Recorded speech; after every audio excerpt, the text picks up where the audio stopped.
Yan, good morning pa mga agulay.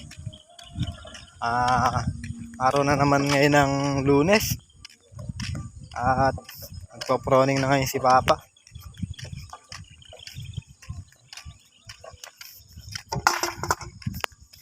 Hapag-proning na tayo ng ating grafted. Tara, samahan niyo ako mga agulay. Yun, ganda nung dating ng grafted natin.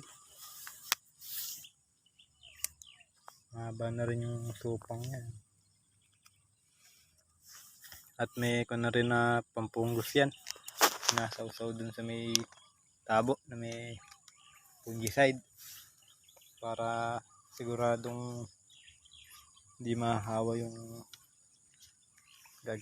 ating poproning pagka may nagupit na merong fungus, hindi siya mahahawa, para siguradong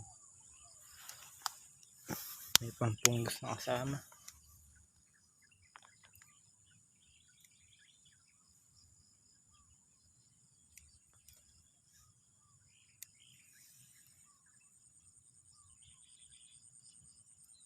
Papataba natin mamaya yan. Ganda ng talbos niya, taba.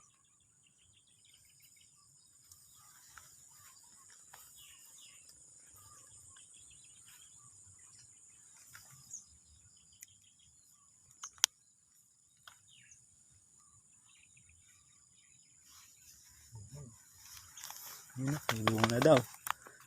Ayun o, meron na nga pala. Ito. Pero tatanggalin natin yan, yung unang bunga. Tingnan yung patolay o, mas malaki pa sa ampalaya. Yun o, sumupang ang patolay.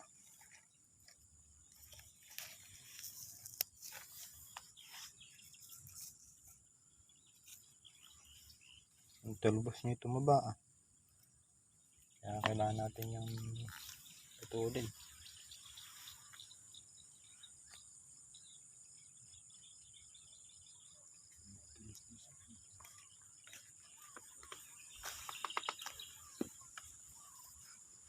Dami niyang supang. Kailangan natin tanggalin yan para yung bibigay nating pataba diretso dito sa taas. Hindi nakakain yung mga supang yun na yan.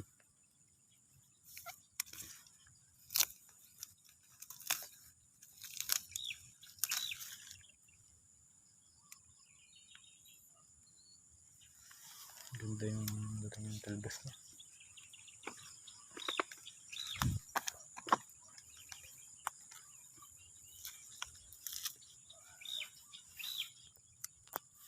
Ito dahil sa init.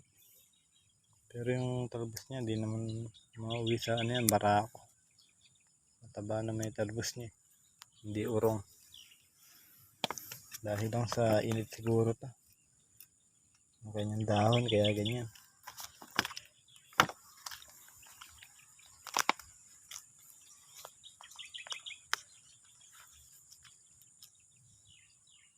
Ganda ng dahon. Makinang.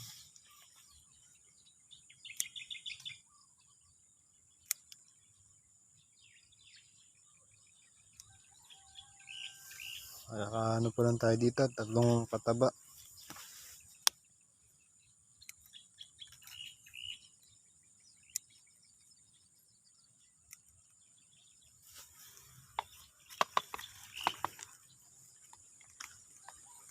Yun o, daming numero, supang. Halos lahat ng labas ng dahon meron. Ayan. Dami o.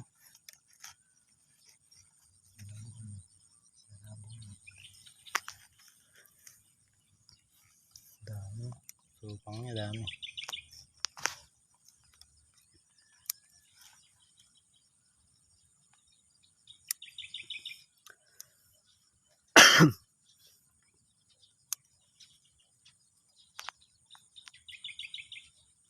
Talbos niya kataba.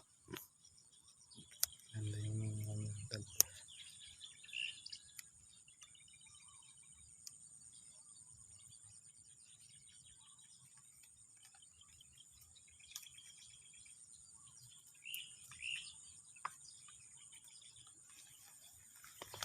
Ang puno din niya, yun, mataba na. Tsaka maganda yung puno niya.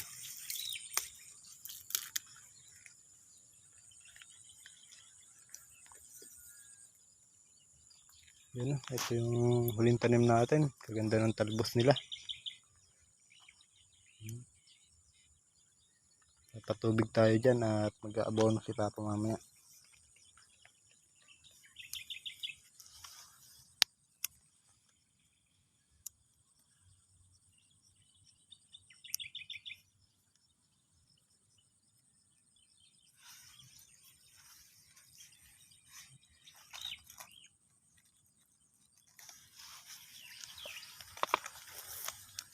Ang ganang puno niya. Talagang dikit na dikit na.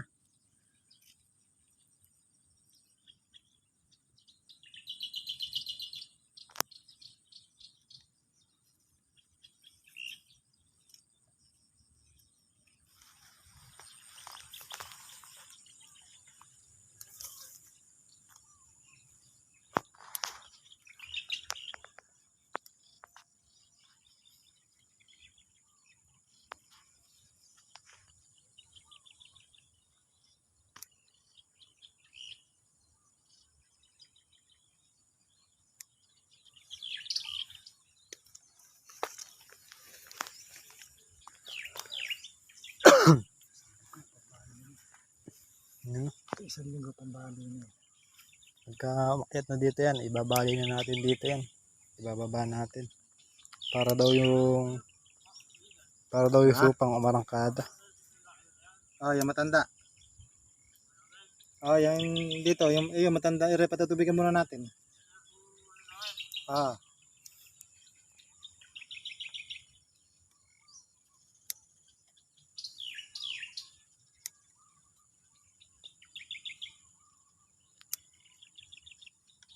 Yun.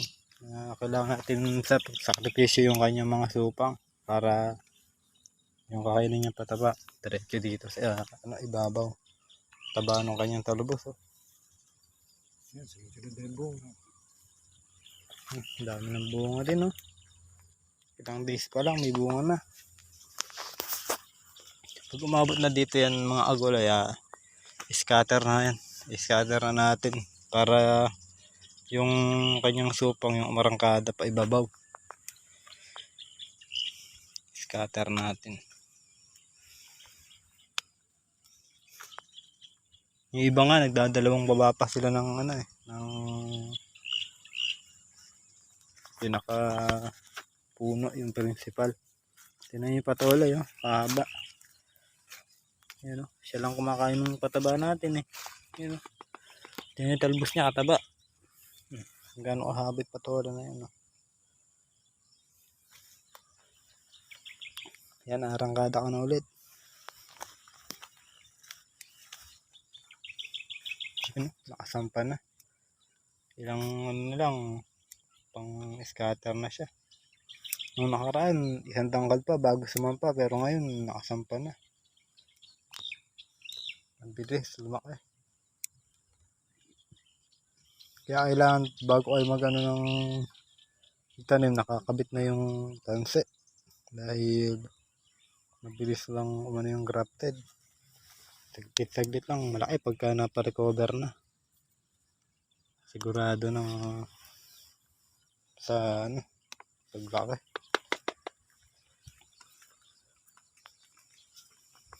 8 days na lang, isang buwan na.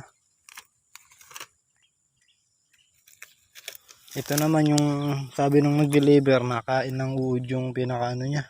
Pero yung supang niya, tingnan nyo, dumami yun, naging 4. Yan. Nakain ng uod. Kaya yung supang niya dumami. Pero nabuhay naman. Ito yung pinakaano niya, principal. Yan. Putulin lahat tong sanga na yan, yung mga haba. Kailangan sakripisyo.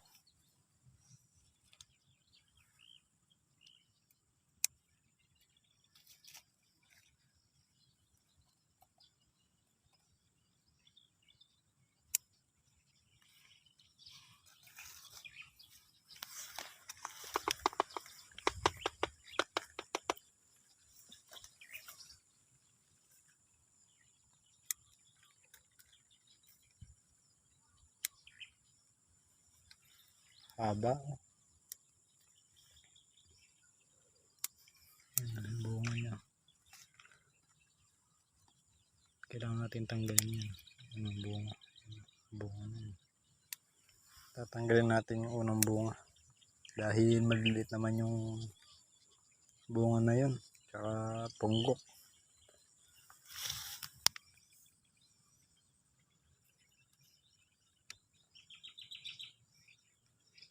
Kaya maaga tayo nagtanggal ng mga supang niya. Hindi naman natin ibebenta. Yun mga agulay, mag-aabono na tayo ng ating grafted. Didirig lang ulit natin sa puno. Ito palang gawin na to, di pa nayaring proning ni Papa. Yan. Marami pa siyang sangay. Pero tatanggalin yan ni Papa. Tatanggalin niya mamaya. Tingnan niyo yung ugat niya, nakalabas. Pero magpapatubig tayo dyan bukas dahil tuyo na yung lupa. Kailangan nilang patubigan para mabandawan na rin yung pagkakapataba.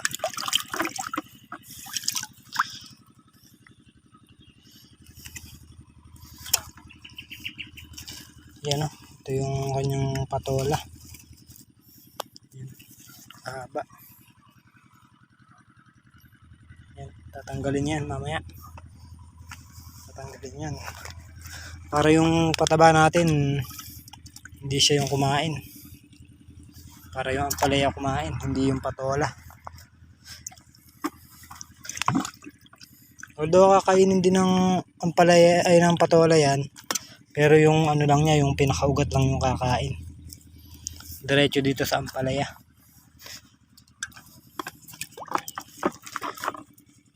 Yung ugat lang niya yung ginawa nating tigakain ng pataba. Dahil malakas daw kumain ng pataba yung patola. Lahat ng nakakain na yung sustansya.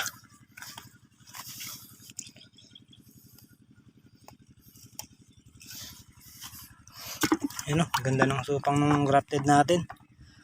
Nakakapanghinayang mang tanggalin pero kailangan para sa ibabaw siya lumago. Yan kapal ng supang.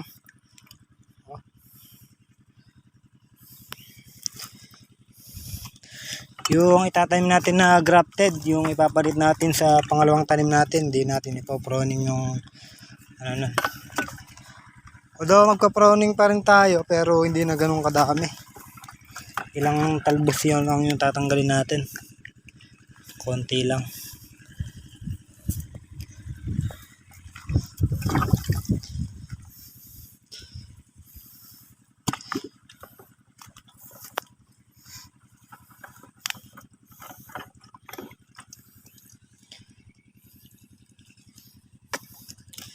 Pagkakadugtong niya, ayan maganda na talagang kapit na.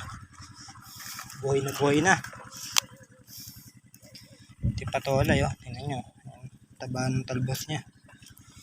Kailangan natin tanggalin yan.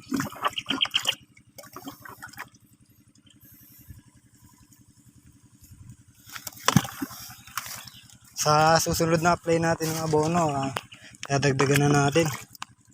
Dahil malaki na sila. Mas marami ng nutrient yung kaya nilang kailangan nilang kainin. Dadagdagan na natin yung fertilizer.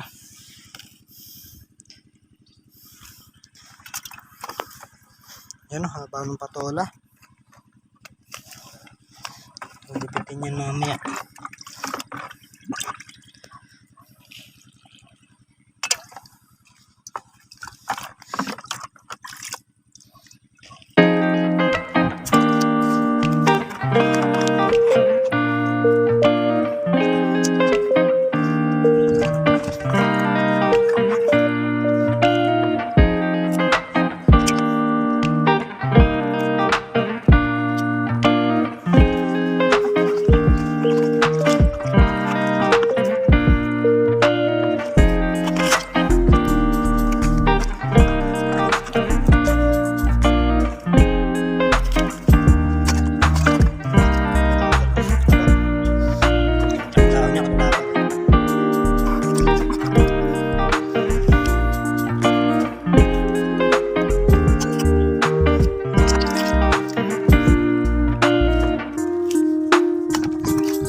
Kayari lang natin mag-abono.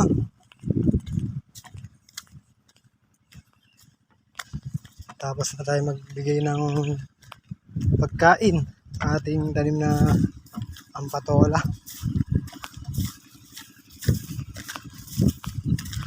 Inom muna tayong tubig dahil mainit. Pero nakakawala naman ng pagod dahil yung ating time na grafted ay maganda. Babawi naman yung pagod natin. Dahil yung pagod, pagka natulog mo na, kinabukasan, malakas ka na naman. Yan o. Ito yung grafted. Wala ng pagod.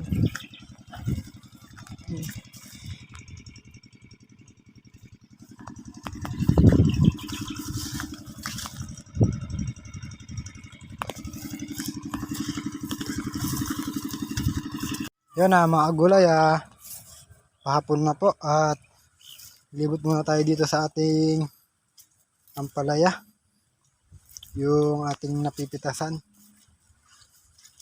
Dadamuhan natin yung kanyang puno at maglalawit na rin tayo ng nakabalalak na bunga.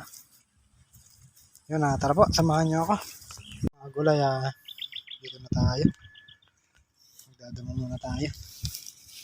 Yan, masarap kasing damuhan pagka malambot yung lupa, magaan bunutin.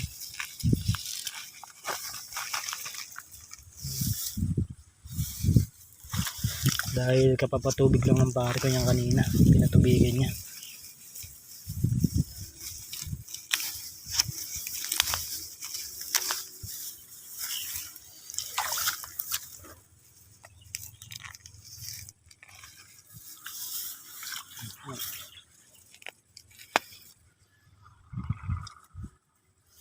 Yan, at medyo buhay na naman yung damo.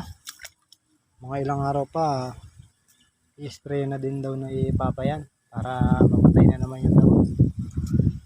Na-stress din kasi yung ampalaya natin pagka madamo. Kaya damuhan muna natin yung puno. Masarap damuhan yan dahil nga papatubig lang.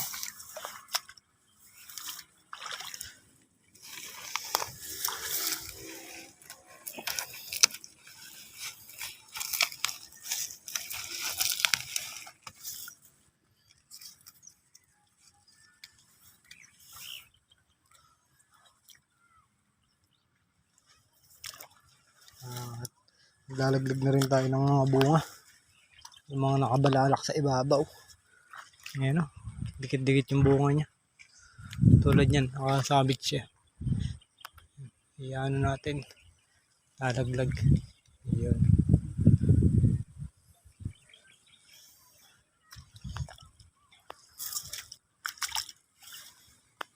Ayan, dami muna tayo.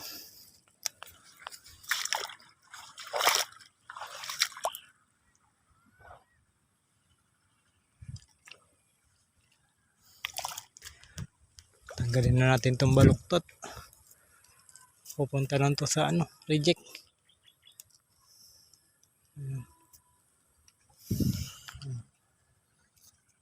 Para din na kumain ng pataba. Hindi naman maiwasan sa ampalaya yung may baluktot talaga. Pati sa baba may bunga pa siya.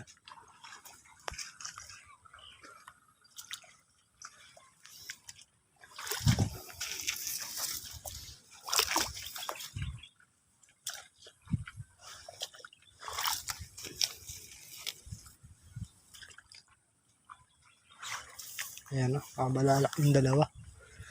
Ayan o. Lalawit natin.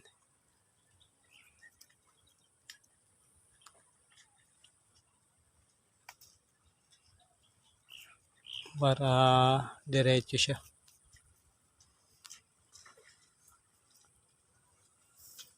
Ayan.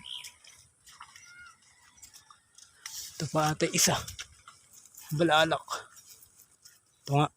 Ayan. Yun.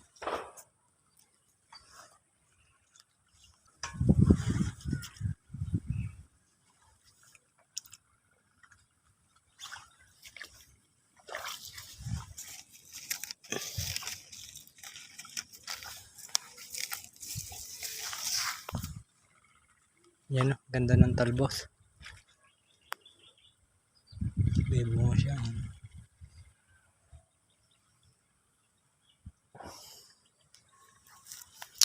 Yung mga buloktot na yan, tinatanggal na namin yan dahil kakain pa ng pataba.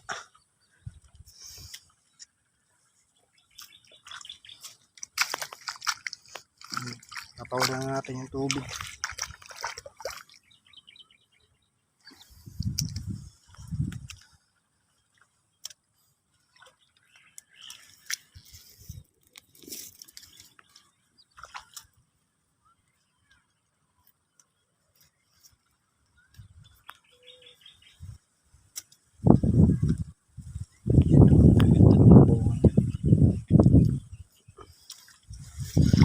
Hanggang baba, meron pa rin, no? Ay, paano?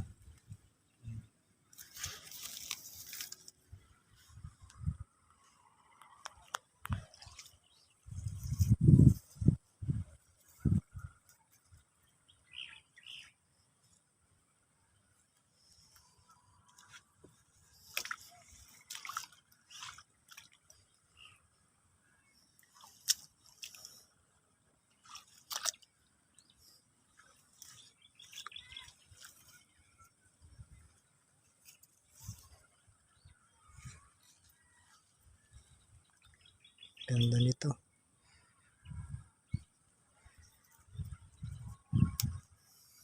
Tanggalin natin mga baluktot para di na kumain ng pataba. Yan, tabi yung bunga.